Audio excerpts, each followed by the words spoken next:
wasn't yours. I'm going back, I'm going back, I'm going back, I'm going back, I'm going back to who I was before. I like me better, I like me better. Hey guys, and welcome back to my channel. You can see it's another ranking video. Last time I did OG makeup brands, another one I got in the comments was to do luxury makeup brands because we know they exist, and unless you're deep into that side of the makeup community, I feel like other than that you might hear a little oh, this foundation launch, this blush, but other than that you don't really hear that much about the brands in general, right? So if you guys want to see me rank luxury makeup brands from best to worst, then let's go. Okay, if you don't know how this works, my tiers go by this. The top, these are the you can't sit with us brands. I mean, it is just what it sounds like. You can't sit with those brands, you can't touch them, the other brands are not seeing them.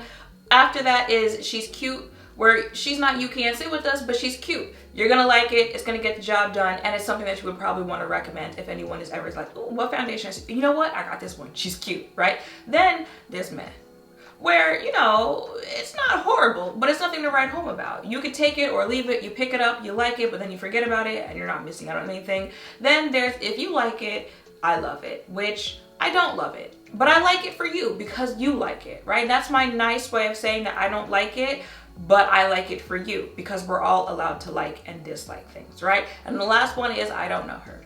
And that's when I can't fake it anymore. I can't say, well, just because you like, no, I'm not going to allow that. I can't allow that. I don't know her. I've tried it. I wished I don't know her. I probably didn't get my money back because I don't return things.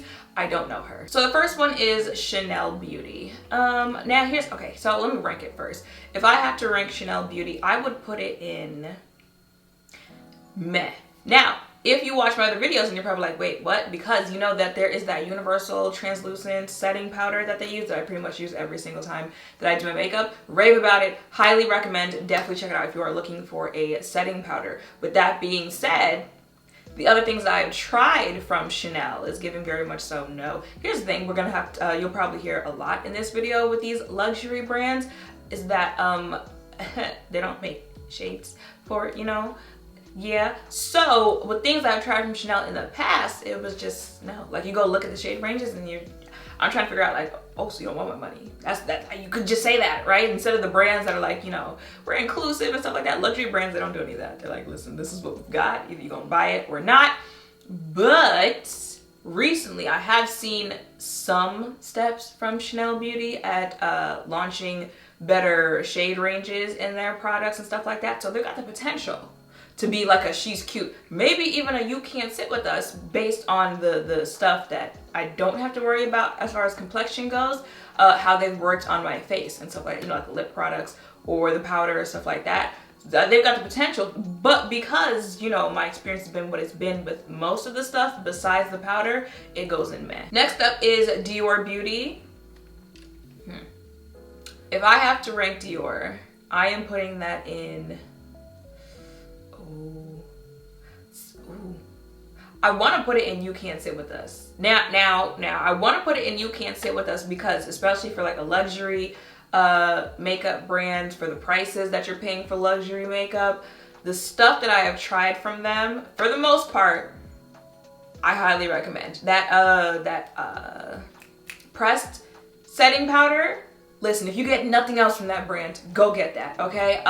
The lip products from that brand, y'all know I just tried that foundation that they just recently launched. It's a relaunch of a foundation that they already had, something like that. But it's a matte version. Beautiful on the face. It wears beautifully. The only problem is I break out from it, right? It's got my, it has my shade in it, right? But I broke out from that foundation. And that's why I'm not sure if I can fully put it in You Can't Sit With Us, because although the stuff that I've tried, for the most part, love it, highly recommend. The Complexion products, they be hidden and they don't be hidden. Like I said, that foundation, it wears beautifully, it looks beautiful on the face, but I break out anytime that I wear it. Then I've tried the other foundations, the Forever Mattes or the little squeeze tube ones versions. Again, looks nice on the face, but when I tried those, either the foundation oxidized or the undertones were not correct, or again, I broke out because their stuff is very heavily scented. So I'm like, can I really put you in You Can't Sit With Us if I feel that way about some of the stuff that I tried? But then the other stuff that I tried, I'm like, okay, I see what everyone's saying. I'm gonna put it in You Can't Sit With Us, which I know sounds weird after what I just said, but for some reason I'm a ride with Dior. I don't know why. They're one of those brands, like they launch something, I'm gonna wanna try it immediately. Like it gives me like Fenty Beauty, like I'm gonna buy it, test it out. If it works, it works. If it doesn't, it doesn't. So because of that, I'm gonna put it in You Can't Sit With Us, but you know, like deep down inside, no, it's probably somewhere between You Can't Sit With Us and She's Cute. Okay, next up is Armani Beauty, which I feel like I haven't heard that much about lately, because I feel like if you remember back in the day when like everyone's go-to recommendation for, you know, especially higher end type product was that luminous silk. Armani Beauty is going in She's Cute. It's a cute brand. Listen, don't sleep on that if you know, want to test out luxury makeup brand, stuff like that. Luminous silk, especially the concealer, and y'all know I don't even ride hard for concealer like that. The concealer from them. A lot of the complexion products, again, we be real pushing it with the shades that we're launching, okay? But other than that, the stuff that I've tried from them, I want to recommend, you know, especially me. Like I have oily, sensitive skin, so for me to be saying I like their luminous silk collection, I think they have a matte version as well, which I haven't tried yet for some reason. For someone who's tried as many foundations as I have, the stuff that I've tried, highly recommend. I just don't think it's like up there with some of the brands I'll probably be putting in You Can't Sit With Us, so that's why I haven't, but I mean, I'm gonna leave it in She's Cute. Next up is Pat McGrath Beauty. You Can't Sit With Us. I mean, y'all already do that. You Can't Sit With Us. You Can't Sit With Auntie Pat. The other brands in this category probably can't sit with Auntie Pat because she's just gonna give what needs to be given every single time when she launches something. Now, if you've heard me speak on different things before, then you know, yes, I don't think everything is a hit as far as like color story goes, especially with the eyeshadow palettes. I feel like that's one of the things people talk about the most from the company. But that's like a preference thing, you know, like I could like one color story, I could dislike the next color story, but I know the shadows themselves are going to give what I need to give on my eyes when I try it. Y'all know that smaller one that she launched, the one that's like $78 compared to the other ones. Absolutely love that one. Definitely one of the ones that stayed in my drastic declutter when I was moving. Then she gave us Complexion products. That powder, that little, it's small, yes, for what you're paying, but again, it's a luxury makeup brand, so I just get over it. But it does what it needs to do on the under eye. Foundation, concealer, the mascara. You know, if I am raving about a mascara, that is good, because when I tell you like little Essence mascara from the drugstore, or where you can pick it up at Ulta as well, does what it needs to do for me. So if I am talking about a mascara, especially one that you gotta pay the price you gotta pay for Pat McGrath, then listen, she deserves her spot and You Can't Sit With Us. Okay, next up is Givenchy Beauty. Now,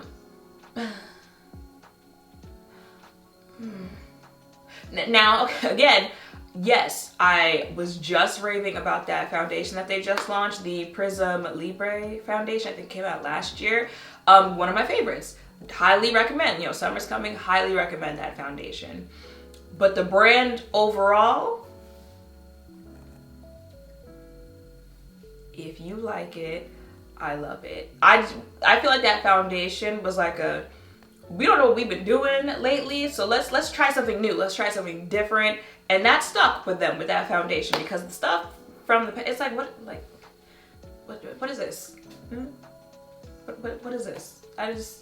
I feel like that's one of those, you know, like we just buying it because of the brand that it is. Because even if you are someone who like solely buys luxury makeup products, you can't tell me that compared to the other brands in that category, like the stuff that they be launching excites you. I don't see it. So if you like it, I love it for you. Okay, next up, La Mer Beauty. Now y'all probably see people talk about them more when it comes to skincare, but they do also offer makeup products as well. They have the most expensive setting powder I've ever purchased and the most expensive foundation I've ever purchased. But I like them both. I like them both. So if I have to rank, if I have to rank the makeup for La Mer, I would put it in She's Cute. If I had to rank the skincare I've tried from La Mer, it's giving meh. And if you know what La Mer prices look like, for me to say the product is giving, okay, it's cute if I use it, and if I forget about it, I'm not missing out on anything, there's a problem there, okay? But for the makeup with La Mer, I would put that in She's Cute. It does what it needs to do For me, going into it, knowing I was going to pay what I'm going to pay, I don't feel like the money was a waste. I know it's gonna sound crazy, but I'm just saying, for me, I don't regret the purchases. That's what I'm saying. I don't regret the purchases. I like what I got for what I paid. It was going in She's Cute. I was actually surprised that they even had a foundation shade that I could use in their foundation. But again, like I said, like in this area of makeup brands, that doesn't surprise me. Okay, this next one, I'm like, does this count as a luxury brand? But then I was like, where else do I put it? And I guess technically I could put it in high-end brand, because at least to me, there's like drugstore, there's mid-range, there's high-end, and then there's luxury. I feel like Charlotte Tilbury would technically be like high-end, because the prices are high, but it's not like luxury, or maybe it is. I'm just saying, let me know in the comments down below where you would place Charlotte Tilbury. But obviously I'm talking about it in this video, so it can go either way depending on how you feel. If I had to rank Charlotte Tilbury, I would put it in She's Cute, kind of for the same reason as where did I put Chanel? Oh, I put Chanel Beauty in, man. No, I put Charlotte Tilbury in She's Cute. The stuff that I tried from there, where I actually have shades, I can use stuff, like bomb. The setting powder, bomb. The powders, the bronzer.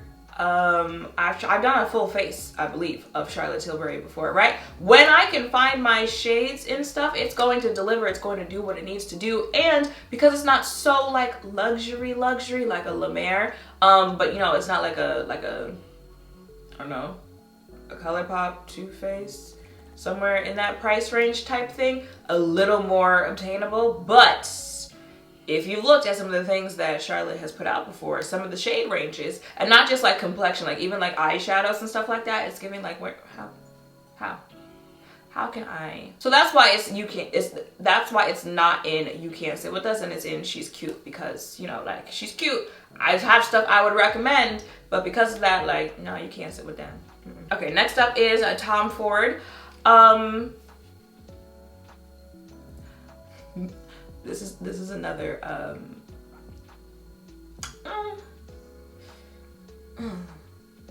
if you like it, I love it. I was gonna say, nah, if you like it, I love it. I've tried stuff from Tom Ford. I don't see it for the makeup brand. I don't see it for them. You know, love the fashion that I've tried from them before, but the makeup is giving, you know when you're successful in one area, so you're like, why not try another one? You know, I got fashion down, let me try makeup, then I'll do skincare, all that stuff, right? It's like, you know, we can't be winners with all of them, right? Because again, like the same thing with Givenchy, it's like, what is it doing? You know, I've tried the foundations, it's just, I mean, the lipsticks are nice, I guess, right? But other than that, nothing to write home about. Not even like I'm gonna remember to pick it up again after I purchase it. I've decluttered what I've tried, so. YSL Beauty. YSL. She's Cute, meh. She's cute, meh. She's cute, meh. She's Cute. I'm gonna put YSL in She's Cute. Again, the stuff that I've tried from them, I, for the most part, liked all of it. There are things that have my shade in them when I can use them. The pigment's been there with the stuff that I've tried. The quality's been there with the stuff that I've tried. So I would have to put YSL in She's Cute. That skin tint that they launched, I just tried it a couple months ago. Summer is coming, absolutely. That and the primer, I think it's like the skin tint is called like New Skin, something like that. And then the primer is like New. I posted about it not too long ago, but like this summer I will be wearing it because, you know, it's just giving fresh, it's giving your skin but better, it's giving natural eyes. Yes, YSL. Still not You Can't Sit With Us, but yes, She's Cute. Okay, and the last one I have, again, I wasn't sure that this is considered a luxury makeup brand, but it's listed as a luxury makeup brand, and they think they're a luxury makeup brand because they started charging luxury makeup prices. That is Hourglass Beauty, if you guys recall. Like the last time I heard about them, people were dragging them again because of a lack of shade range, stuff like that. People were also dragging them because, like I said, I didn't really consider that to be like a luxury makeup brand. So then when they started charging like $80 for like 6 eyeshadows, like $68 for some of their stuff, I was like, Oh, Hourglass? I know not the Hourglass that I've tried before, because if I had to rank Hourglass, I don't know her. I don't know her. I don't think I've liked a single thing that I've tried from Hourglass, and I've tried all the things that people hype up. I've tried that foundation stick. It never set on my face. Like, it always felt like it was moving on my face. I've tried the primer, was not impressed. I've tried the setting sprays, the powders, nothing. And then y'all want to raise it. Ooh, you know. All right, y'all, and that is it for this video. Those are some luxury brands. That's where I would rank the ones that I talked about. Let me know in the comments down below any other luxury makeup brands that you'd want to know, like where would you rank this? Any other luxury brands you want to know, like should I even bother? Let me know some of your favorite luxury brands, your thoughts on the ones I talked about in this video. So make sure to thumbs up, comment, subscribe, turn notification bells, all of that, guess where, down below. Thank you all for watching. I'll see you in the next one. Bye.